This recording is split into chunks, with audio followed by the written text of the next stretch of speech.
नमस्कार, मी वैशाली पाल. मीडिया प्लसच्या आजच्या बुलेटिनमध्ये आपलं सर्वांचं स्वागत आहे.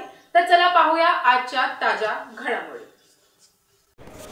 रक्तदान श्रेष्ठदान असून सध्या महाराष्ट्रात मोठ्या प्रमाणात रक्ताचा तुटवडा जाणवत आहे. रक्ताची आवश्यकता असणाऱ्यांना रक्त मिळावे ह्या उद्देशाने दिवा विभाग प्रमुख उमेश अशोक भगत व नगरसेविका दीपाली उमेश भगत यांच्या माध्यमातून आज दिवा येथे भव्य रक्तदान शिबिराचे आयोजन करण्यात आले होते. त्यामुळे रक्तदात्यांना रक्तदान करणे सुलभ झाले. रक्तदान शिबिराला नागरिकांचा उत्स्फूर्त प्रतिसाद लाभला. तसेच यावेळी मोफत आरोग्य शिबिराचे देखील आयोजन करण्यात आले होते. या शिबिराच्या माध्यमातून एंजिओग्राफी, एंजिओप्लास्टी, हार्ट अटॅक यासारख्या अनेक सर्जरी निशुल्क करण्यात येणार आहे. उमेश भगत हे नेहमीच लोकोपयोगी व समाजोपयोगी उपक्रम राबवित असतात. गरीब गरजूंच्या मदतीला नेहमीच धावून जातात. त्यांच्या सहकार्याबद्दल स्थानिक रहिवाशांनी त्यांचे आभार मानले. शाखा प्रमुख संतोष महादेव पेंढारी, शाखा प्रमुख अनिल मोरे, उपविभाग प्रमुख सूर्यकांत कदम, उपविभाग प्रमुख संतोष हरदणकर, विशेष कार्यकारी अधिकारी सचिन रोकडे, विशेष कार्यकारी अधिकारी सागर पवार, उपशाखा प्रमुख नरेंद्र पाटील यांचे कार्यक्रम यशस्वीतेसाठी मोलाचे सहकार्य लाभले.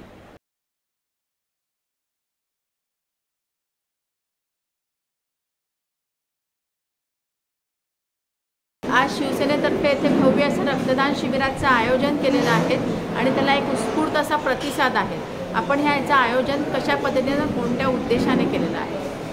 खरं तर माननीय माजी नगरसेवक दीपाली भगत आणि शिवसेनेचे विभाग प्रमुख माननीय उमेश भगत साहेब यांच्या नेतृत्वाखाली आणि शिवसेनेचे शहर प्रमुख रमाकांत साहेब यांच्या आदेशाने हा दरवर्षी कार्यक्रम राबवला जातो.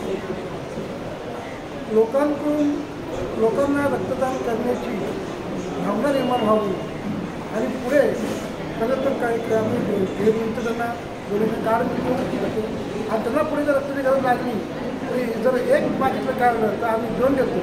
ताईंचा आदेश आहे की नुसतं कार्ड द्यायचं नाही तर त्या कार्डाचा उपयोग झाला आहे का, व्यवस्थित झाला आहे की नाही ही पण ताई सखोल चौकशी करतात. केवळ आपल्या नावाने कार्यक्रम व्हावा असं तर हेतू नसून समाजाला त्याचा न्याय मिळाला पाहिजे, समाजाकडून रक्तदान झालं पाहिजे, लोकांच्या मनात भावना निर्माण झाली पाहिजे असं ताईंचं आणि साहेबांचं म्हणणं असतं. आणि सगळे शाखा प्रमुख, उपशाखा प्रमुख, उपविभाग प्रमुख, गट प्रमुख, शिवदूत या सर्वांना घेऊन साहेब आणि काही कार्यक्रम राबवत असतात.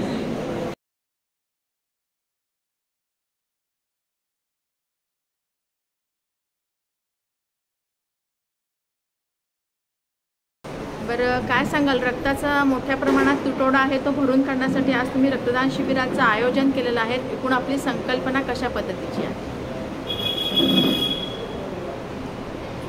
नगरसेविका दीपाली उमेश भगत आणि शिवसेना विभाग प्रमुख श्री उमेश भगत साहेब यांच्या वतीने दरवर्षी रक्तदान शिबिराचं आयोजन केलं जातं आणि हे यावर्षी 20वं वर्ष आहे.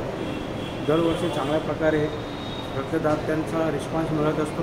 याही वर्षी चांगल्या प्रकारचा रिस्पॉन्स मिळत आहे. रक्तदान करण्याचा हा एकच उद्देश असतो. आमच्या जे विभाग प्रमुख श्री उमेश भगत साहेब यांचा एकच उद्देश असतो की रक्तदान केल्यानंतर जे कोणाला रक्ताची गरज असते त्यांना वेळेवरती रक्त मिळावं, त्यांना कुठल्याही प्रकारचा त्रास होऊ नये. जे काही आजारी असतात त्यांना हॉस्पिटल्समध्ये वगैरे जेव्हा रक्तांचा तुटवडा असतो तिथे रक्तांच्या पुढे आभास भासू नये ह्या मागचा एक उद्देश असतो आणि लोकांची एक चांगली सेवा व्हावी या माध्यमातून रक्तदान शिबिराचं आयोजन केलं जातं. रक्तदान हे श्रेष्ठदान आणि दरवर्षी सन्माननीय आपले लाडके विभाग प्रमुख उमेशदादा यांच्यामार्फत दरवर्षी हा रक्तदान शिबिर असतो आणि आवर्जून आम्ही या ठिकाणी हक्काने अगदी रक्तदान करायला येतो आणि लोकांचा उत्स्फूर्त प्रतिसाद आहे. कारण हे टीमवर्क आहे. टीमवर्कमधून चांगल्या रीतीने या ठिकाणी दिवा शहरामध्ये प्रचार झालेला आहे आणि जवळजवळ सकाळपासूनच पाहतो आपण या ठिकाणी की बरीच मंडळी या ठिकाणी रक्तदानाला आवर्जून येत आहेत. महिलांचासुद्धा प्रतिसाद या ठिकाणी मिळत आहे आणि येणाऱ्या थोड्याच वेळामध्ये मला वाटते खरोखर गेल्या वर्षीचा रेकॉर्ड ब्रेक होऊन जाईल अशी अपेक्षा आहे. शिबिराचं सुद्धा आयोजन केलेलं आहे. वेगवेगळ्या टेस्ट आहेत, आपण पाहू शकाल. यासाठी महिलांसाठी सुद्धा वेगवेगळ्या टेस्ट आहेत. तरी दिवा शहरातील सर्व नागरिकांना विनंती आहे की आपण या शिबिराचा आणि रक्तदानाचा या ठिकाणी रक्तदान करून या शिबिराचा लाभ घ्या. उमेश भगत साहेब इथले विभाग प्रमुख, त्यांनी जवळजवळ आता हे 20 वर्ष संकल्प राबवत आहेत. पण त्यांना माहिती आहे इथले दिव्यातली आर्थिक परिस्थिती खूप नाजूक असल्यामुळे आणि गोरगरिबांना अहोरात्रामधल्या ब्लडचं गरज पडते. त्यासाठी ही योजना ते 20 वर्ष राबवत आहेत. आणि गरिबांसाठी म्हणजे ब्लड डोनेट असेल तर आमच्या शाखेतून त्यांना उपलब्ध होतं. बरं, भगत साहेब ह्यांच्या कार्याबद्दल, समाज कार्याबद्दल काय सांगाल? समाजकार्याबद्दल त्यांनी ज्या लहानापासून म्हणजे आम्ही बघतो इथे आल्यापासून त्यांनी जो त्यांच्या कारकिर्दीत गरिबांसाठी एवढं हे केलेलं आहे की भरपूर त्यांनी योजना इथे राबवलेल्या आहेत. त्याचं आम्ही भरपूर हे करतो, म्हणून आम्ही त्यांच्या पाठीशी खंबीर उभा आहे.